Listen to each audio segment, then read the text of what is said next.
오늘 사도행전 26장입니다. 믿음의 증언에 대해서 함께 말씀 나누겠습니다. 사도행전에서 이제 바울이 예루살렘에서 결박당했지요.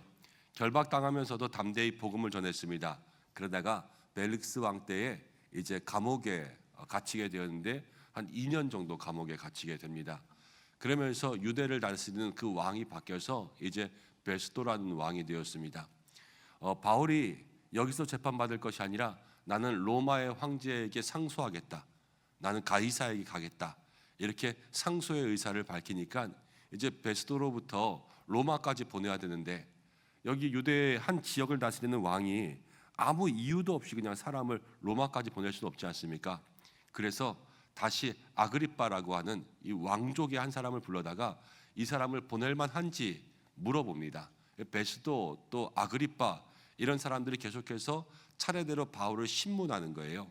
청문회 하듯이 이 신문하는데 그 자리에서도 바울은 계속해서 벨릭스에게도 베스도에게도 아그리빠에게도 계속 만날 때마다 복음을 전하고 오직 예수님, 그리고 예수님의 죽음, 십자가, 부활, 그리고 자기가 어떻게 회심하게 되었는지, 자기도 원래 예수님 믿는 사람들을 핍박하던 사람이었잖아요.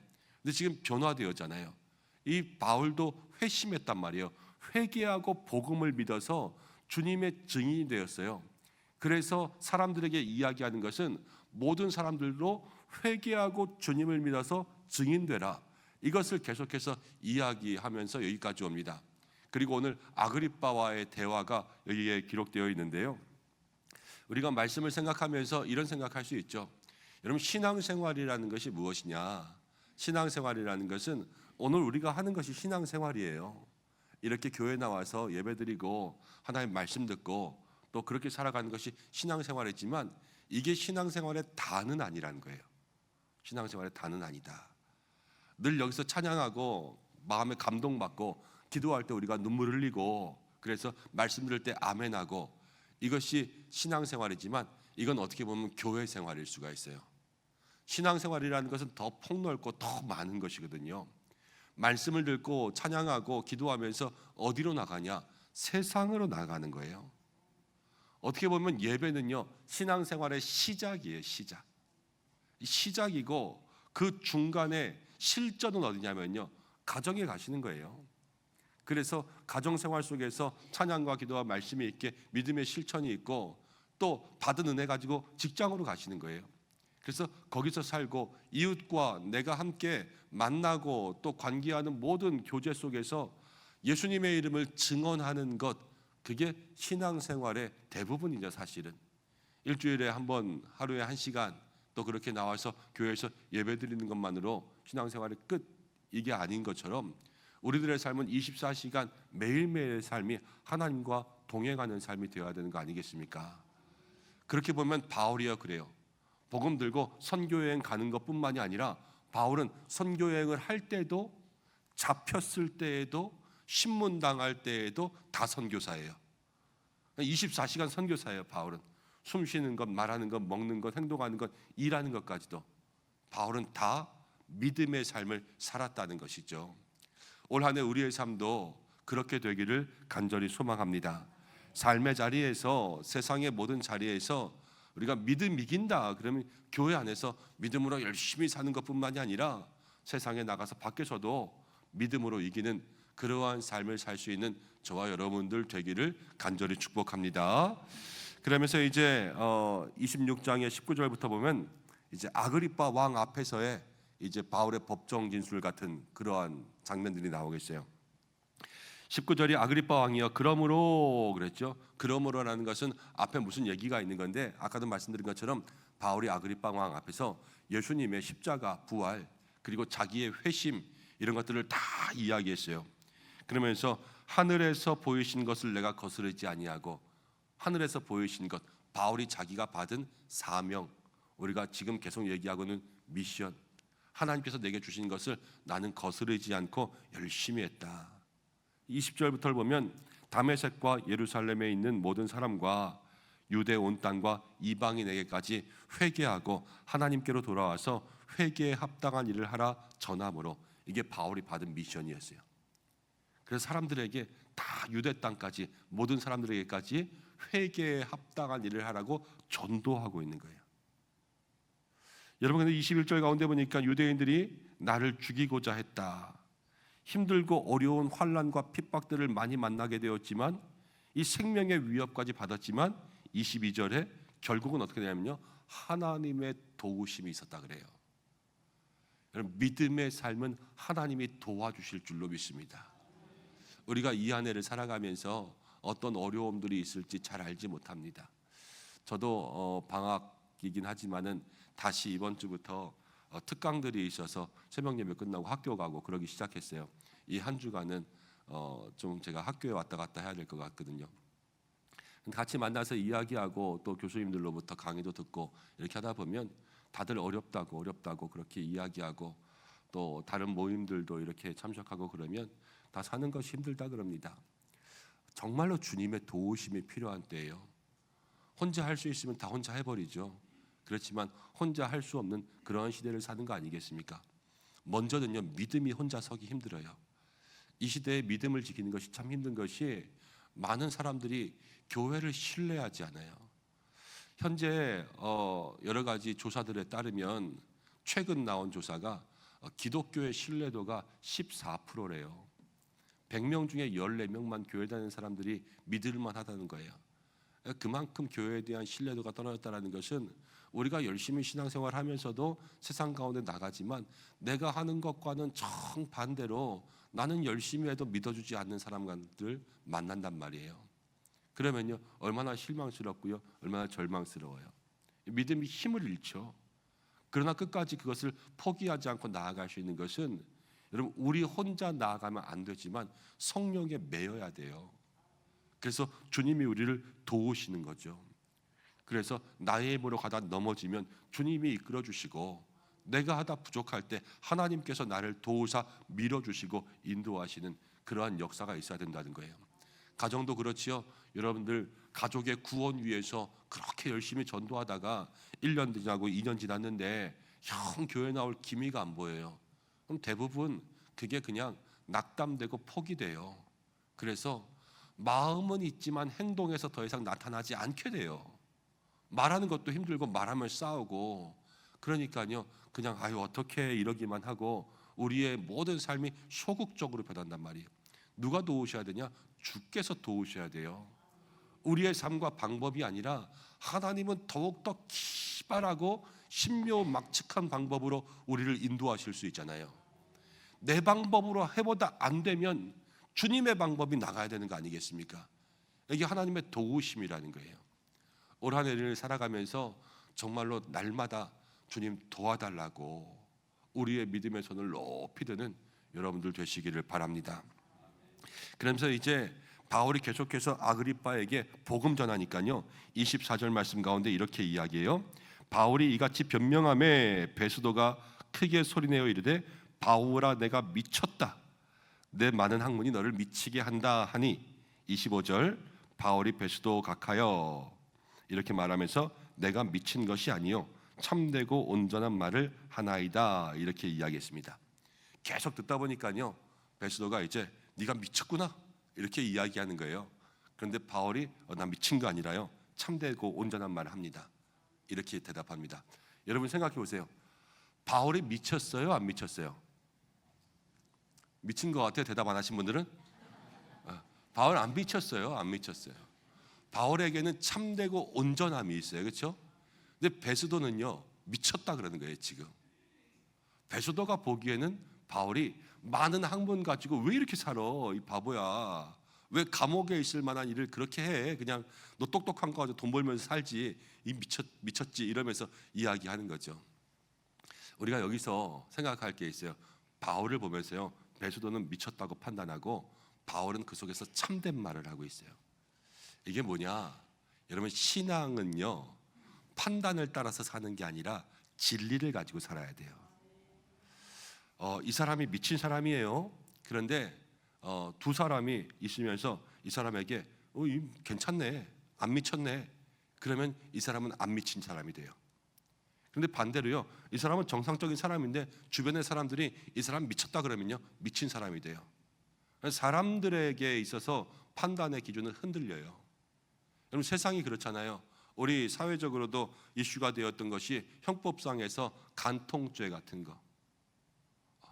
이제는 사라졌잖아요. 민법으로 해결해라 너희들. 뭐 자기 성결정권 뭐 이런 모든 것들 때문에 여러분 이 시대에 가지고 있는 가치들이요 과거와 변해가잖아요. 그렇지만 진리는 뭐예요?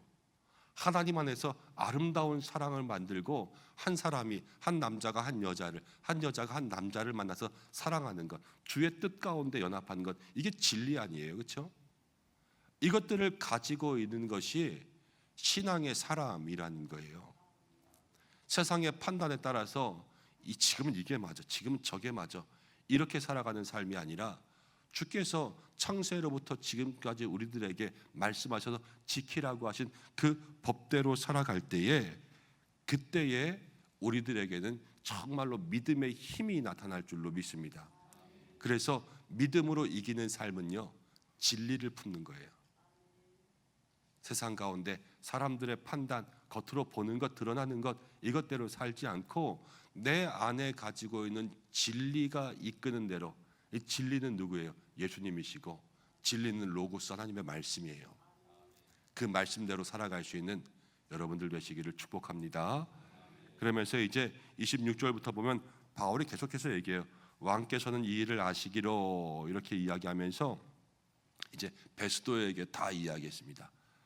지금 아그리빠에게 얘기하고 있는데 옆에 있는 베스도가 끼어들어서 미친놈 이런 거예요. 이제 그 다음에 아그리빠에게도 또 얘기해요. 27절에 아그리빠 왕이여, 이렇게 이야기했죠. 선지자를 믿으시나이까? 믿으시는 줄 아나이다. 그러면서 이야기하니까 28절에 아그리빠가 바울에게 이르되 내가 적은 말로 나를 권하여 그리스도인이 되게 하려 하는도다. 아그리빠 왕은 그리스도인이 아니었어요.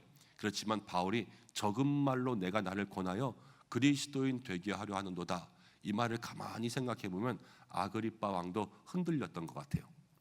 이게 나를 지금 전도하고 있네? 아니 나를 전도해? 그러면서 바울의 몇 마디 안 되는 말이 확 꽂혀서 전도라는 느낌이 온 거죠. 지금 이건 법정 진술이 아니라 전도구나. 네가 지금 나를 넘어가게 하려고 그렇게 꼬시는 거지 라는 거예요. 근데 무엇으로 했냐면요 적은 말로 했어요. 많은 말이 아니라 적은 말도 능력이 있죠. 하나님이 도우시면이죠. 예수님께서 그런 말씀하셨어요. 기도에 대해서 말씀하신 것이지만 너희가 이방인과 같이 많은 말을 하여야지 하나님께서 들으실 줄로 생각하지 말라 그랬죠. 여러분 사람이 입이 하나고 귀가 두 개다 이런 말 하는 것은 더 많이 듣고 더 적게 말하라 이렇게 이야기했고, 잠언 가운데도 귀한 것, 많은 말보다 귀한 것은 침묵이라 그랬죠. 우리가 그리스도인으로 살아가면서, 그런데 이 땅 가운데 그리스도인들은 참 말이 많아요. 그렇죠? 말이 많은데 우리가 어떤 말을 많이 하는지를 많이 생각해 보셔야 돼요. 내가 입만 벌리면 세상에 있는 이야기들 많이 하는지, 아니면 정말로 주님의 아름다우심을 찬양하며 살아가는지, 그것들을 마음속에 기억해야 되죠. 오늘 우리 카다시 찬양 내가 정말로 아름다운 찬양해 주셨어요. 단 한 가지 소원, 주의 성전에서 주님의 아름다우심을 바라보는 것. 이 찬양이 우리의 삶이 되어야 되고요. 저는 이 찬양에서 조금 더 나갔으면 좋겠어요. 우리의 한 가지 소원은 주의 아름다우심을 바라보는데 성전에서 뿐만이 아니라 세상 가운데서도 주의 아름다우심을 바라보는 거예요. 어디에 있든지 주의 아름다우심을 바라볼 수 있는 그러한 사람이 될 때 어디에 있든지 간에 주님을 증거할 수 있는 귀한 말이 우리의 입술 가운데 있지 않겠습니까? 여러분 늘 믿음으로 나아가서 우리의 말에 힘이 있게 해달라고 기도하고, 우리의 언어 생활도 주님을 닮아서 정말로 믿음의 품격이 있는 말들로 살아갈 수 있는 저와 여러분들 되시기를 바랍니다. 그러면서 29절 이 말씀 다 같이 한번 읽어보겠습니다. 시작. 바울이 이르되 말이 적으나 많으나 당신뿐만 아니라 오늘 내 말을 듣는 모든 사람도 다 이렇게 결박된 것 외에는 나와 같이 되기를 하나님께 원하나이다. 바울이 그랬습니다. 결박된 것 이외에는 당신이나 모든 사람들이 나와 같이 되기를 원하나이다. 정말로 멋있는 말이죠. 결박된 것 이외에는 나와 같이 되기를. 나와 같이 된다는 게 뭐예요? 다 선교 다니고 몇 년씩 어디 가서 그렇게 사람들 복음 전하고 이게 나와 같은 건 아니죠. 그럼 여러분들 말씀 듣고 이제부터 다 직장 그만두고 다 선교사 나가야죠. 그런 건 아닐 거예요. 안 그러실 거죠? 나와 같이 된다는 것은요, 바울의 삶에 이 사도행전 전체를 보여주는 거예요. 바울이 어떤 삶을 살았어요? 예수님 만나고 성령 충만해서 복음을 위해서 사명을 자기의 삶에 선택하고 또 주님을 위해 헌신하는 믿음의 삶을 살았잖아요. 한마디로 이야기하면 예수님으로 충만한 삶을 사는 거예요. 나와 같이 된다는 것, 믿음으로 이기는 삶이라는 것은요, 두 번째는 예수님으로 충만한 삶이에요. 바울은 늘 자기의 마음속에 예수님이 있었고 예수 닮기를 소망했어요. 그리스도의 남은 고난을 내 육체에 채우고 내가 예수님을 닮은 것처럼 너희도 나를 닮아라. 이것이 바울의 삶에 가지고 있었던 자기의 믿음의 고백이었어요. 아, 바울은 머리끝부터 발끝까지 예수님으로 충만했다. 당신들도 그렇게 복음으로 충만, 믿음으로 충만, 은혜로 충만, 그런 삶이 되기를 간절히 원한다라는 거죠. 여러분, 우리가 한 해를 살면서 여러분들 기억할 것은 소망을 점검하셔야 돼요. 내가 원하는 게 뭔가, 이 한 해에 내가 희망하는 게 뭔가. 세상 사람들은요, 늘 돈 벌었으면 좋겠다, 뭐 대박 났으면 좋겠다, 여러 가지 자기들의 희망을 가지고 살아갑니다. 근데 이건 희망이에요. 될 수도 있고 안 될 수도 있고, 그래서 늘 희망 사항 속에서 살아가고 운에 맡겨요. 팔자에 맡기는 거잖아요. 그렇지만 그리스도인들은요, 희망으로 사는 사람이 아니라 소망으로 사는 사람이에요. 희망과 소망의 차이는, 희망은 내가 원하는 것이라면 소망은 하나님께서 말씀하신 것이 이루어지기를 기다리는 마음이 소망인 거예요. 그래서 소망은 반드시 이루어집니다. 천국 소망 100%예요. 믿음은 구원의 소망 100%예요. 하나님께서 우리에게 은혜 주실 것, 은혜 주시길 소망합니다. 구원의 소망들, 이거는 반드시 우리에게 주시는 약속의 말씀이란 말이에요. 그래서 성도는요, 소망을 가지고 살아야 되는데, 바울은 지금 갇혀 있으면서 2년 동안 구류되어 있으면서 바울의 소망이 뭐냐면요, 자기의 삶에 어떠한 안위나 이런 것이 아니라 모든 사람이 나처럼 되기를, 이게 자기에게 주신 사명 미션이었거든요. 그렇게 하는 것이, 그것이 자기의 소망이 되니까요, 그 소망이 힘이 있어요. 희망사항 말해요. 우리가 올해 희망이 뭐야? 아, 나는 로또 되는 거야. 그럼 사람들 뭐라 그러는지 아세요? 아유, 해봐라. 희망을 비웃어요. 그런데요, 바울은요, 바울의 소망은 우리 모두가 다 성령 충만하기를 원하나이다 그랬을 때, 바울의 소망에는 우리가 아멘 하잖아요. 우리의 희망, 우리의 소망에 다른 사람들이 아멘 할 수 있게 살아야 돼요. 내가 무엇을 바라나? 아, 그래, 그렇게 해봐라, 되나 봐라. 이게 우리의 소망이 되면요, 그거는 이루어갈 수가 없는 삶이 돼요. 그렇지만 우리의 소망을 말했을 때 우리 주변에 있는 사람들이 그 소망을 정말로 사모하면서 같이 기도해 줄 수 있는 소망을 가진 사람이 되잖아요. 하나님께서 그 사람의 소망을 이루어 쓰실 줄로 믿습니다. 이왕 소망을 가지려면 그 정도 소망은 되어지지 않겠어요? 얘기하면 사람들이 눈이 동그래지면서, 야, 나도 저렇게 기도해야 되겠다, 이런 소망들 말이죠. 오늘 바울은요, 감옥에 있었어요. 감옥에 있지만 바울의 마음속에는 누가 있었냐면요, 예수님이 있었어요. 예수님. 환경은 감옥이지만 바울의 삶은 이 예수님으로 충만한 소망의 삶을 사는 거죠. 그래서 오늘 아까 제가 카다시 찬양 가운데 이야기한 것도, 우리의 삶에 세상에 살지만 우리가 날마다 예수님 충만, 주의 아름다우심을 보며 살아가는 것, 그것이 우리의 삶에 있어야 될 믿음의 자세인 줄로 믿습니다. 올 한 해 믿음으로 이긴다 하는 그 귀한 삶 속에 먼저는 진리로 충만하셔서 세상의 판단이 아니라 늘 말씀의 인도함대로 살아가고, 또 두 번째, 이 아그리빠 왕에서 말한 것처럼 바울의 삶 속에 예수님 충만해서 감옥에 있으면서도 미션을 따라 살고 예수님 충만한 그러한 인생들처럼 우리도 세상 가운데 있지만 예수님으로 충만할 수 있고, 우리의 소망을 말하면 우리의 소망을 듣는 사람이 아멘 할 수 있는 그러한 삶을 사시기를 주님의 이름으로 축복합니다. 고구려 때의 설화라고 하죠. 바보 온달과 평강공주 이야기 있어요. 평강공주가 울며 뗐을 때마다 아버지가 너 자꾸 울면 바보 온달한테 시집 보낸다 이랬는데 딸이 그걸 철석같이 믿어가지고 시집 갈 때가 됐는데 바보 온달한테 갈 거예요 그러고 슉 가버렸잖아요. 공주가 바보 온달을 만났어요. 어떻게 살아요? 근데 공주는 어떻게 살아요? 바보 온달을 변화시키잖아요. 그래서 장수로 만들었어요. 그래서 전쟁에 나서 큰 공을 세우고 나중에는 결혼을 해가지고 이제 왕에게 인정받으면서 그렇게 행복하게 살았다는 거 아니에요. 여러분 그리스도인의 삶이 그래요.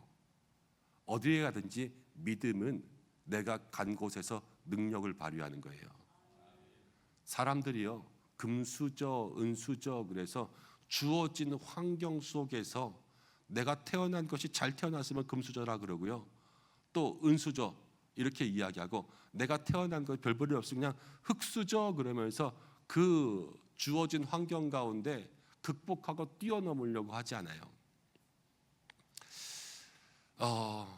우리들 믿음의 성도들에게는 여러분 먼저는 하나님께서 가장 좋은 은혜를 주셨어요. 저와 여러분들은 금수저, 은수저가 아니라 갓수저잖아요. 갓수저.